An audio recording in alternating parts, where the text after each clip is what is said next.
Hello, I'm David Ellenstein, Artistic Director at North Coast Repertory Theatre. Thank you for joining us today for Theatre Conversations. If you enjoy watching these, please click like, subscribe, and share. It's free to do, and it helps us get more visibility for these videos. Thank you.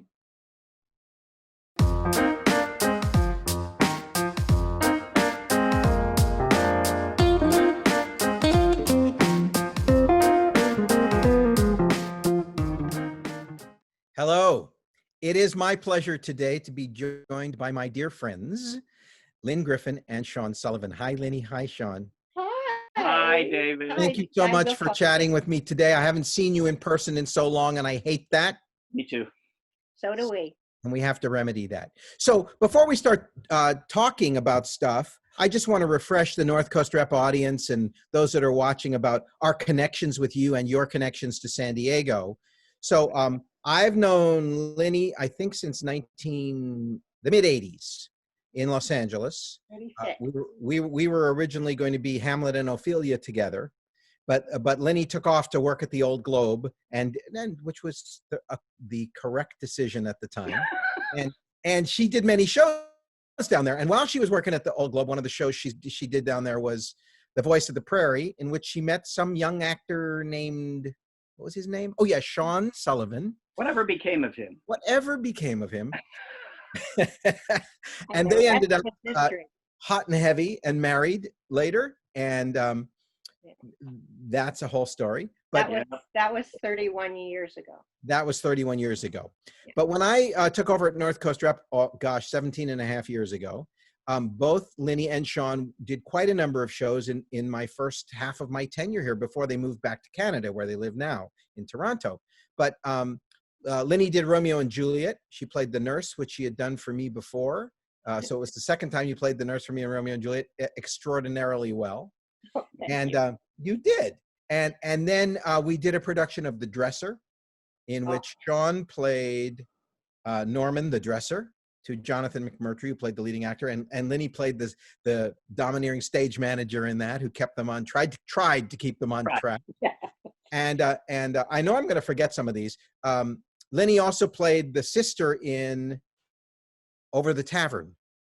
Oh, yes. Right? And you also did the costumes for that, but you played the sister in that very funny family comedy play. Yes. And then you also directed Voice of the Prairie for us, the play that you two admit on. And Sean, you did the music for that. Mm-hmm. Right? I remember that train music and all that. It was really, that was really fun, with Amanda Sitton and Jason Maddie and David Myers. Wow, my brain is still working. It's hard to... Nice. And I know I'm leaving some out. Dracula. Sean played Renfield in Dracula for us. And I'm leaving, what am I leaving out? Mornings at 7. Oh, Mornings at 7. And not only were the two of you both in Mornings at 7, but Diane Seiner, Sean's mom, who was a longtime Old Globe person and a San Diego theater, entrenched person, was also in that production. So it was a real family event. Yeah. So what did I leave out? Which ones did I leave out? Right? What did you leave out? Oh, The Uneasy Chair. Yeah, of course. The Uneasy Chair that we did Evan Smith's kind of wild play. Love that play. And you went off and did it again, right? I did it in Santa Barbara as well. That's right. Yeah, it was great. I love that play. Yeah, I know. It was a really good play. So that's what you guys did at North Coast, but I'm leaving out, you both have extensive... Yeah, because we did some readings as well, David. And, right. I can't remember exactly what they were, and we just, and then when we were there, we just saw every single show we could too. So we could name a few favorites. Yeah. So you both have aside from all your theater stuff, when you both have done, and not just at North Coast, but all kinds of other places, the Old Globe. I remember Sean from Skin of Our Teeth playing, were you the mammoth or the dinosaur? You were the dinosaur. That was the first time I knew of you from that. That was my first show with Jack O'Brien, because he knew I had a mime background, so I got to play the dinosaur with Hal Gould and Blair Brown and Jeff Combs. Yeah. Jonathan McMurtry. Jonathan McMurtry and Seda Thompson. Seda Thompson, right. It was. I remember watching it on television because they taped it for PBS. That's right. That's right. Yeah. And Lenny, you got to play Joan in the Lark at St. Lawrence Center and so many things, but you both have done major movies. I'm gonna let you, could you just summarize, just so people know before we take off and talk about personal stuff? You said take off, eh? Take off, eh? Strange So Brew. that would be from what? Strange Brew. If anybody remembers the Mackenzie brothers movie, Strange Brew. Yep. Lenny was one of the stars of that movie. Yeah. Wayne's World. Wayne's World. Wayne's World. Yes. Yes, I played Drunk Phil, their friend, and in the Bohemian Rhapsody video that seems to show up still in strange locations. They actually used part of it at the London Olympics. I had a contract for a one-day. I made it to the Olympics. They actually showed a segment of the Bohemian Rhapsody thing in the opening ceremonies.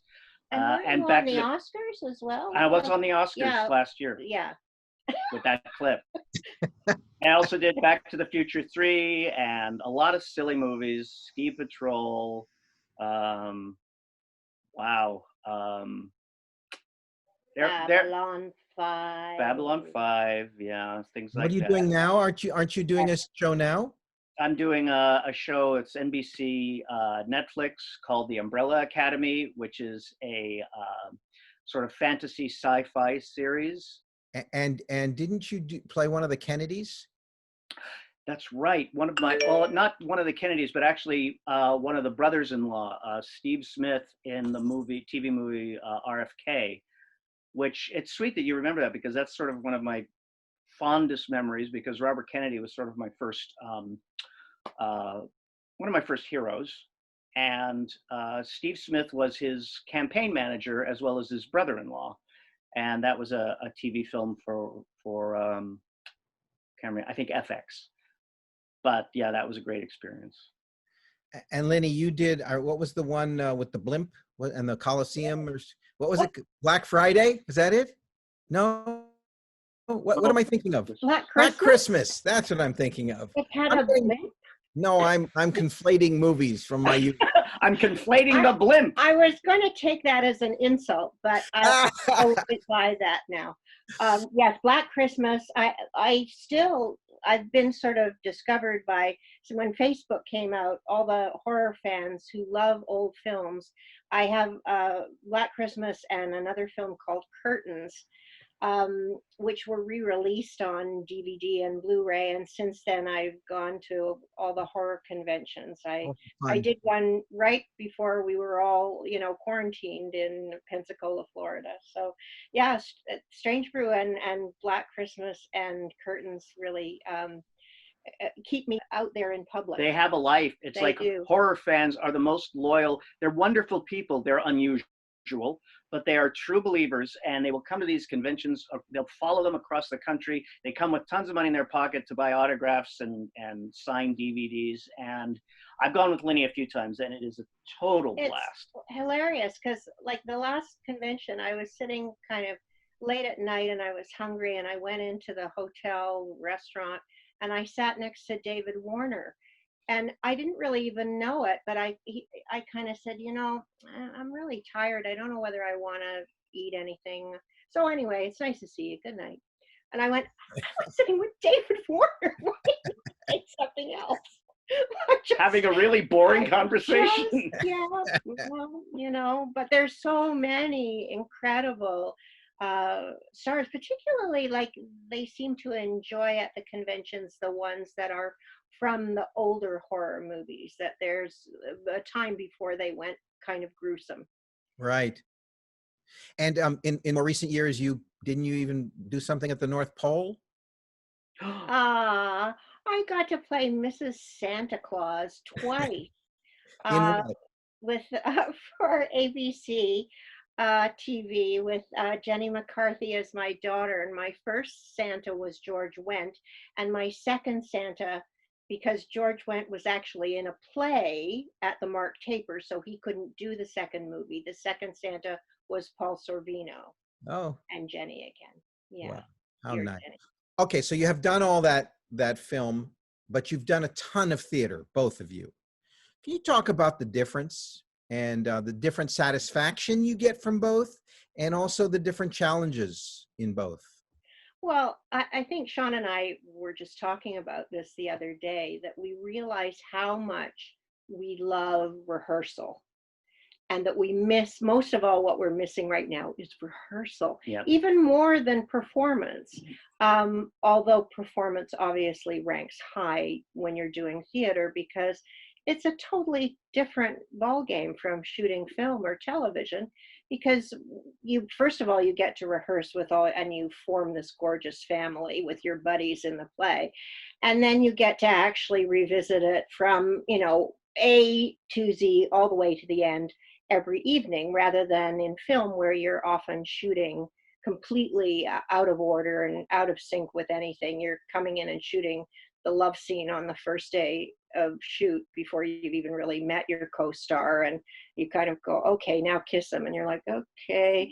So, you know, you don't really bond the same way. I don't think I can ever compare the two, because I think I love theater so much that the only, you know, the real perk from doing film and television is that you can actually pay your mortgage. And sometimes you get really good roles. I mean, sometimes they're not, but obviously in the theater, I'm drawn to the magnificent roles I've been able to play. Right, right. How about you, Sean? Is it anything else? It's interesting because I really love TV and film. I sort of got dropped into it without really planning on it, because I was doing my solo play, Baby Redboots Revenge, in LA at a tiny theater that was run by my mime teacher. And I thought I'd do it for a couple of months and then either go back to San Francisco or go back to San Diego and just continue my theater life. And I ended up having a TV and film career out of that experience. But I think what I like about TV and film is that it's strange, because I think of actors as being more central to the theater experience. Whereas in film, it really is a director's medium, it's a cinematographer's medium, and you become part of a team. Your work is important, but in a way it's a humbling experience, because you aren't as much the center of attention. Your work is important, but you are working to make something with all of these other specialists to create something that will then be seen later. So it's like the set is a lab where you're building it and going, okay, and then we'll continue to work on this after we've filmed it. And I like that. But I know that from the time in Los Angeles, I hit a point where I started to get really nervous about my chops as an actor, because I was doing a lot of TV and some film, and they tended to be a lot of the same kind of roles. So I was using the same, like, 3% of what I could do over and over again. And then I'd get into a theater situation and go, I don't have access as easily to all of the things I want available as a theater actor. And thank God for you and your dad and Peter and the LA rep, because I found my way back to the theater with the workshops and then doing this alliance with the LA rep, because I really did hit a point where I didn't think I could do theater anymore. But I would say now, as Lynne was saying, the experience of rehearsal and of creating something with a group of artists where you have a shorthand, because you are all actors, and with a director, that you really are creating something that is yours. Yeah, yeah.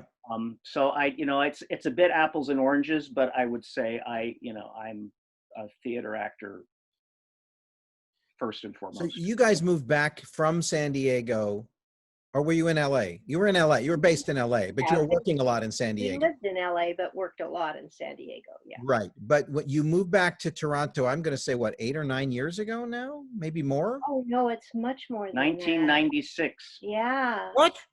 Yeah. Wait. We moved back in 24 years ago. So all the times you came and worked at North Coast, you were actually coming down from Canada. Yeah. Okay, so I thought I was remembering things. Now obviously. No, because No. you were even more generous than you thought because you flew us down. Yeah. Oh, that's right. Okay, now I'm remembering. Okay, so talk about what you do in Toronto. I mean, you've created, I mean, aside from all the theater that you've been hired to do and the film that you've been hired to do, you've also created your own stuff in Toronto. You want to talk a little bit about that? You want to, or you want to?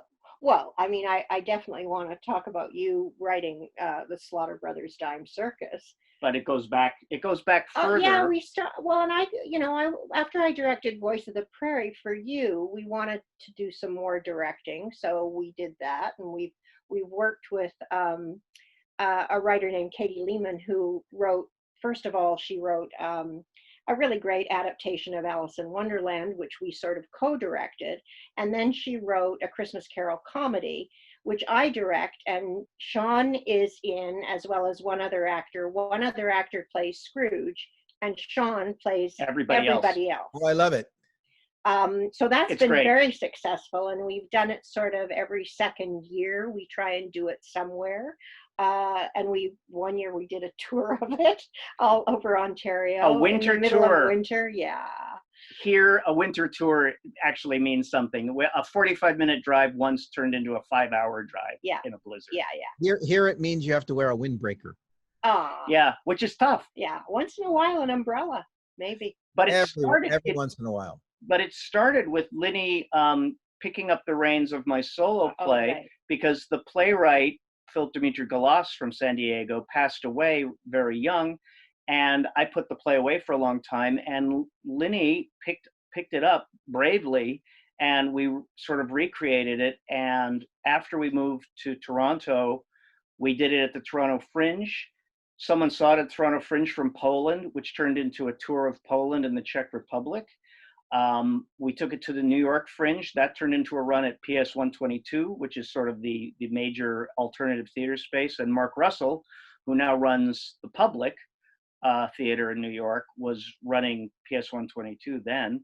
And so that sort of started, we became a production company called Baby Monster Productions.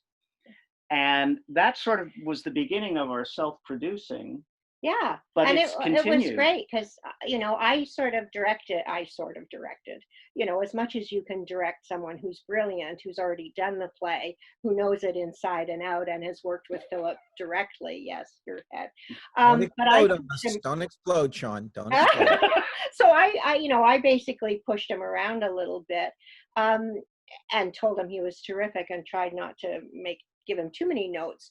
But the interesting thing was we sort of had a peek with it, with the fringes and stuff, and then we put it away again. And then I had this dream about him doing it again as an older man, because basically Baby Redboots is someone who turns 25 as a child star, who turns 25 and is relegated to playing stand-up bass in a polka band for eternity because he loses his singing voice. Is that correct? Yes. So, but I saw it as being an older man reminiscing back even further and turning it into a real kind of black and white kind of vaudeville sort of show. So it had a whole second life, which was great.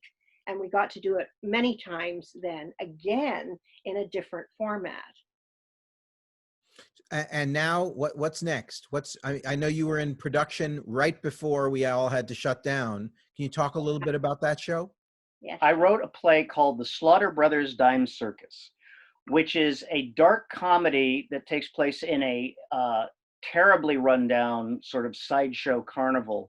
But as the play progresses, it kind of becomes a play of magic realism, and turns into sort of a Guillermo del Toro horror revenge fantasy with music, live music, with calliope.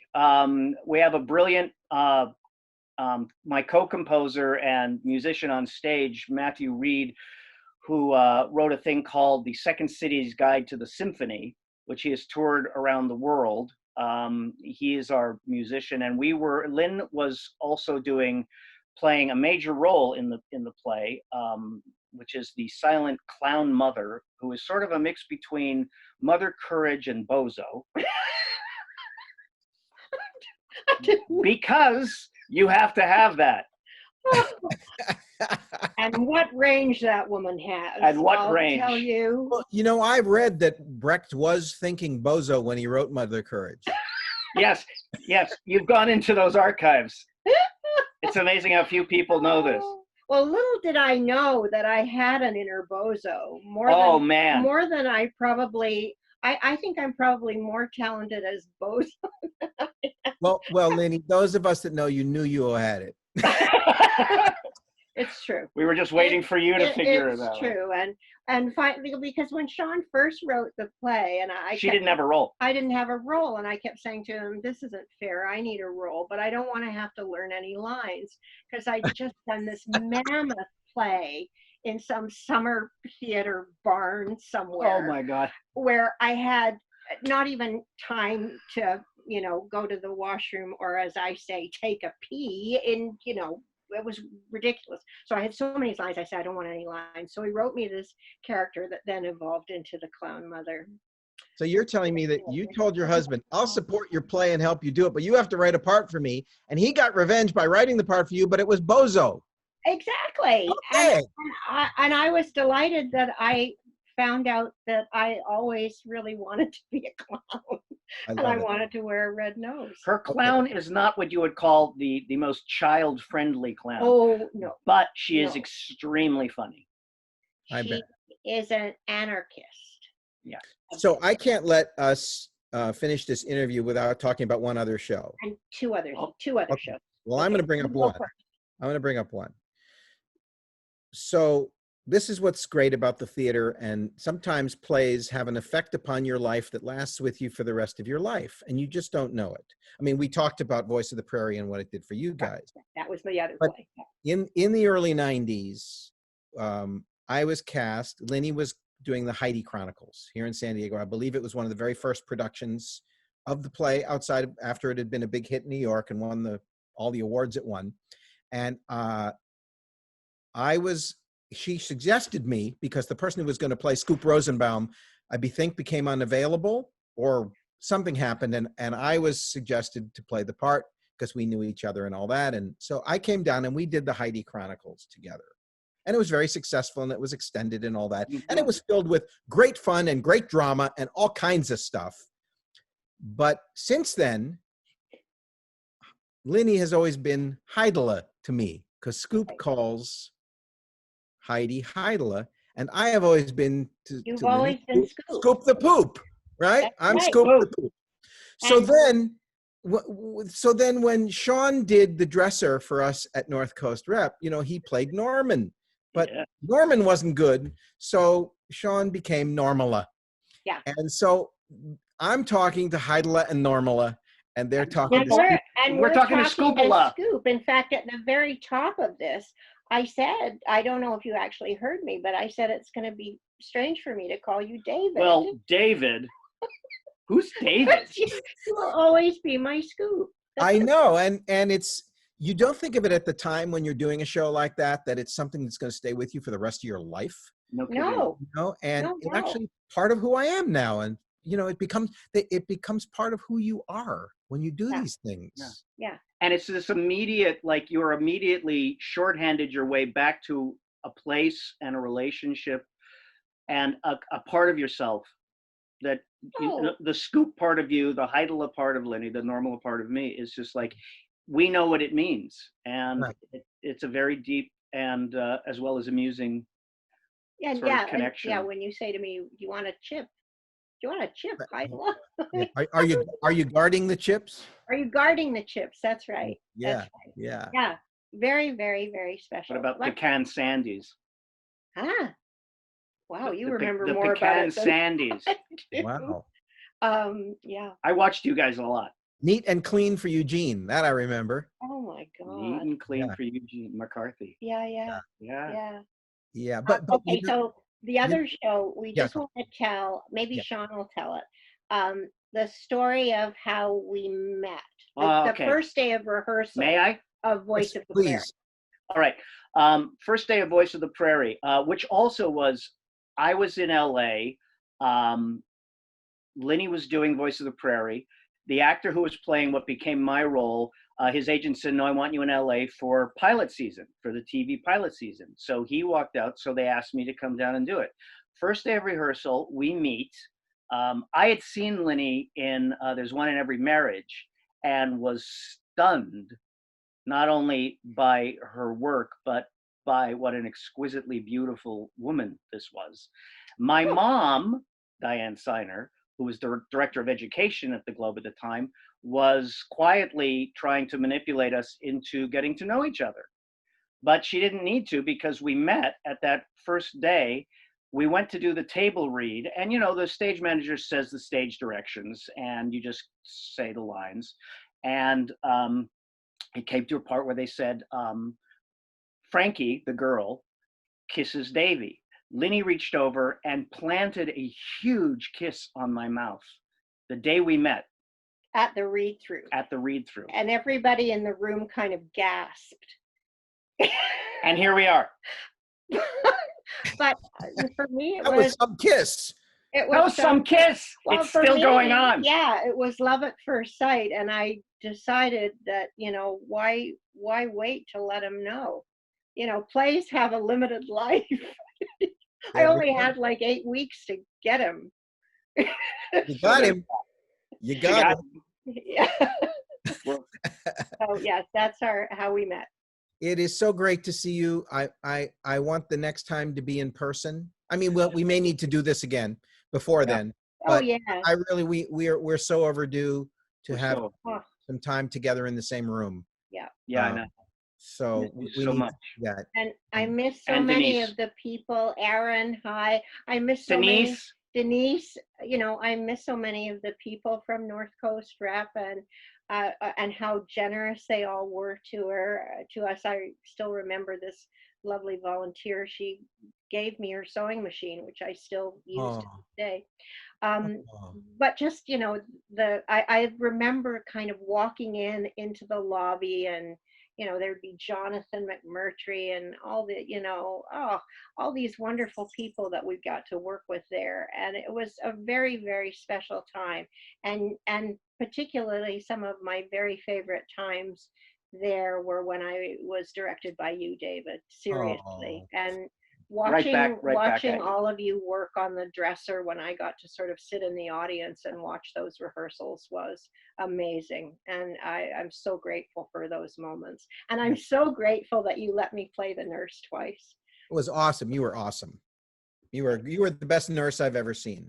Oh my goodness. You were so funny and filled with life and passion and compassion. Yeah. Thank you. Yeah. Yeah.